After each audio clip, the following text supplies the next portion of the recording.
Welcome to food and channel. So இன்னைக்கு எங்க வந்திருக்கோம்னு பாத்தீங்கன்னா நாங்க வந்து புளியாந்தோப்புக்கு வந்திருக்கோம். ஸோ எங்க கூட யாரு இருக்காங்க பாத்தீங்கன்னா நம்ம பக்கோடா பாய்ஸ். ஆனா எப்படி இருக்கீங்க? ரொம்ப நல்லா இருக்கு. நீங்க எப்படி இருக்கீங்க? ரொம்ப நல்லா இருக்கேன்னா வீட்டுல எல்லாம் எப்படி இருக்காங்க? சௌக்கியமா? எல்லாம் நல்லா இருக்காங்க. என்ன கொடுக்க கதையெல்லாம் பேசுறோம். நம்ம மக்கள் வந்திருக்க இடத்த நேரம் உங்களுக்கு சொல்லிடுறேன். வந்திருக்க இடம் ஒரு தரமான பிரியாணி கடை.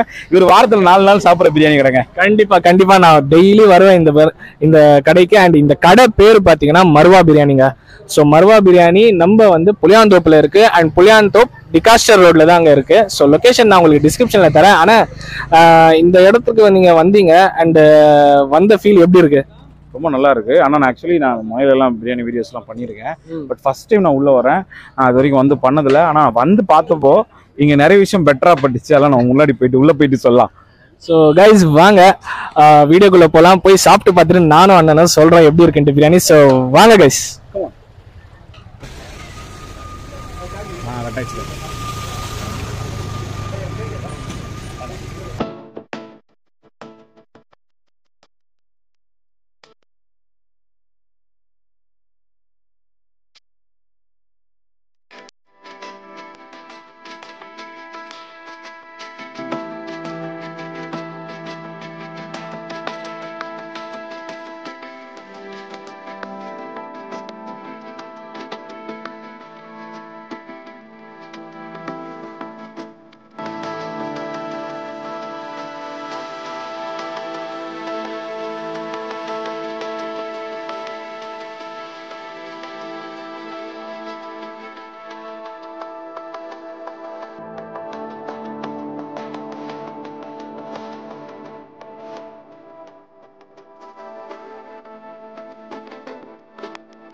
ஸோ கைஸ் ரிவ்யூக்கு எப்போ வாங்க. ஸோ ஆனால் உங்கள் பேர் என்ன? என் பேர் வந்து ஜோஸ்வாண்ணா. ஜோஸ்வா ப்ரோ. எவ்வளோ நாளாக இங்கே வரீங்க? நான் வந்து தொட்டில் தான் நான் வேலை செய்கிறேன். தொட்டில் தான் இருப்பேண்ணா. ஓகே. அண்டு இங்கே வந்து எதுக்காக மெயினாக வரீங்க நீங்கள்? பக்கோடாவா பிரியாணியா? பக்கோடா பிரியாணியும் ரெண்டுமே எல்லாமே சூப்பராக இருக்கும். மாமா கையில் வரும்போது வேற எந்த கடையும் நான் போக மாட்டேன். இந்த கடைக்கு வண்டி தான் வருவேன்னு. நம்ம மாமா கடி ரியாஸ் மாமா வந்து எனக்கு இப்போ இல்லை அப்போத்துலேருந்தே தெரியும்.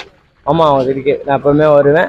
அவர் கையில் தான் வாங்குவேன். வேற எந்த கடைக்கும் நான் போக மாட்டேன். அண்ட் எந்த இவர்கிட்ட எப்படி பிரியாணி வந்து நிறையா கடைங்க இருக்கு இங்கே. பிரியாணிலாம் சொல்ல போனா அந்த வேற லெவல்னா சத்தியமா சொல்ற மாதிரி வேற லெவலு. அவரு கடை அந்த அந்த கடையில இருக்கிற பிரியாணி வந்து வேற லெவலு. நீ எங்கன்னா சாப்பிட்டு பாருங்க. நான் போய் சொல்ல நீங்க எப்பனா வந்து சாப்பிட்டு பாருங்க. அந்த கடையில இருக்கிற பிரியாணி செம்ம டேஸ்டி. மாமா கையில வந்து என்னைக்குமே தரம் தான். மாமா தான் சொல்ல போனா தரமே.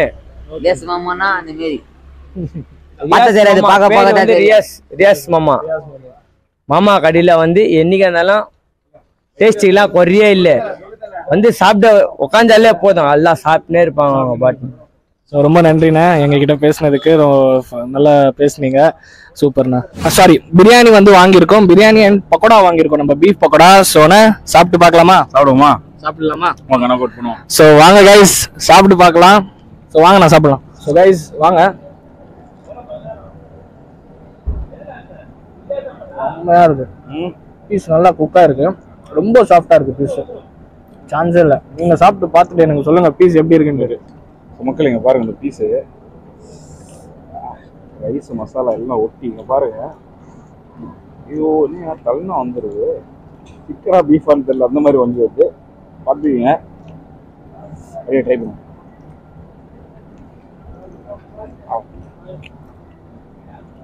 மட்டன் ஈக்குவலாக அப்படியே வளைஞ்சு வருது. அந்த பீஃபோட ஸ்மெல்லே இல்லை பாருங்க. அது முதல்ல பாதி இடத்துல அந்த ஸ்மெல் இருக்கும் பீஃபோடது. அது இல்லாம ஒரு மட்டன் பிரியாணி சாப்பிட்ற ஒரு ஃபீல். இது வந்து பிரியாணி சாப்பிடும் போது எப்பவுமே பீஸ் வந்து ஒரு மாதிரி பிளண்டா இருக்கும். கண்டிப்பா ரொம்ப மசாலா ஏறின மாதிரி தெரியாது. ஆமா. இது எப்படி இருக்குன்னா ஒரு சிக்கன் தொக்குல இருந்து எடுத்து ஒரு பீஸை சாப்பிட்டா எப்படி இருக்கும் அதே மாதிரி ஒரு பீஃப் தொக்குல இருந்து எடுத்து சாப்பிட்ட மாதிரி ஒரு டேஸ்ட் கொடுக்குது. பீஸ் எப்படி கொழுப்போட சேர்த்து சாப்பிட்டாதான் அந்த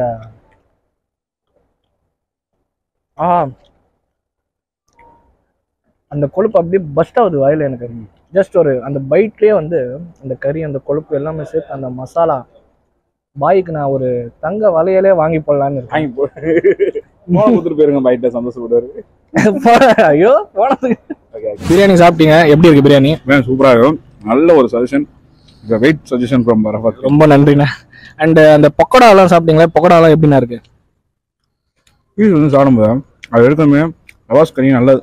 அது பீஸா போட்டுருக்காங்க, ரொம்ப வந்து சூவி கொழுப்பு மாதிரி இல்லாம அழகா வந்து கரையிற மாதிரி பீஸா இருக்கும். கரையிற மாதிரி சூப்பரா இருக்கும். ஆமா நீங்க சொன்ன மாதிரியே அந்த பீசஸ் எல்லாமே செம்மையா இருக்கு. நல்லா டெண்டர் அண்ட் குக் ஆயிருது. நல்லா பாதி இடத்துல எல்லாம் பீசஸ் எல்லாம் வந்து குக் ஆகுது சரியா. அண்ட் இங்க வந்து பாத்தீங்கன்னா கைஸ் சாஃப்டா இருக்கு, ரொம்ப சாஃப்டா இருக்கு பீசஸ் எல்லாமே. ஸோ சூப்பரா இருக்கு. ஸோ கண்டிப்பா நீங்களும் வந்து மர்வா பிரியாணி வந்து ட்ரை பண்ணிட்டு எங்களுக்கு கமெண்ட் செக்ஷன்ல சொல்லுங்க, எனக்கும் சொல்லுங்க, அண்ட் பக்கோடா பாய்ஸ் அண்ணனுக்கும் சொல்லுங்க, நியாஸ் அண்ணனுக்கு, எல்லாருக்கும். சரிண்ணா. ஆனா நம்ம சாப்பிட்டு முடிச்சுட்டு பேசுறோம் கைஸ். ஸோ கைஸ் பிரியாணி வந்து சாப்பிட்டாச்சு. ஸோ சாப்பிட்டு பார்த்தல நல்லா இருந்தது பிரியாணி எல்லாம். அந்த பீசஸ் எல்லாம் நல்லா குக்காக இருந்தது. அண்ட் ஒரு 70 rupeesக்கு ஒரு ஒர்த்தான பிரியாணின்னு நான் சொல்லுவேன். அண்ட் அந்த எல்லா இடத்துலையும் பார்த்தீங்கன்னா கிரீன் சட்னி, கத்திரிக்காய் சட்னி அந்த மாதிரி இருந்தால் தருவாங்க. ஸோ இங்கே பார்த்தீங்கன்னா வெங்காயம் சட்னி தராங்க அவங்க. ஸோ அது வந்து சேர்த்து சாப்பிடும்போது ஒரு தனியான ஒரு ஃபீலிங்கே தருது. அண்ட் அந்த பிங்கோல எல்லாம் க்ரீம் அண்ட் ஆனியன் சொல்லி வரும். ஸோ அதே ஃப்ளேவர் வந்து ஸோ ஆனால் நம்ம சப்ஸ்கிரைபர்ஸ்க்கு எதனாச்சும் சொல்ல விரும்புங்களா? எல்லாரும் நல்லபடியா சாப்பிட்டு சந்தோஷமா வாழுங்க. மறக்காம அரபத்து சப்ஸ்கிரைப் பண்ணிட்டு வாழுங்க, சந்தோஷமா இருங்க. ஸோ கைஸ் அண்ணன் சொன்ன மாதிரி என் சேனலுக்கு சப்ஸ்கிரைப் பண்ணுங்க, அண்ணன் சேனலுக்கு சப்ஸ்கிரைப் பண்ணுங்க. அண்ட் இந்த வீடியோ நான் இத்தோட முடிச்சுக்கிறேன். அண்ட் இந்த கடையோட லொகேஷன் வந்து நான் டிஸ்கிரிப்ஷன்ல தரேன் கைஸ். ஸோ இந்த வீடியோ நான் இத்தோட முடிச்சுக்கிறேன். அன்டில் தென் பாய் பாய். பாய் பாய் இல்ல, சாரி பாய் பாய் இல்ல, மறக்காம like, comment, share and subscribe பண்ணுங்க கைஸ். ஸோ பாய் பாய்.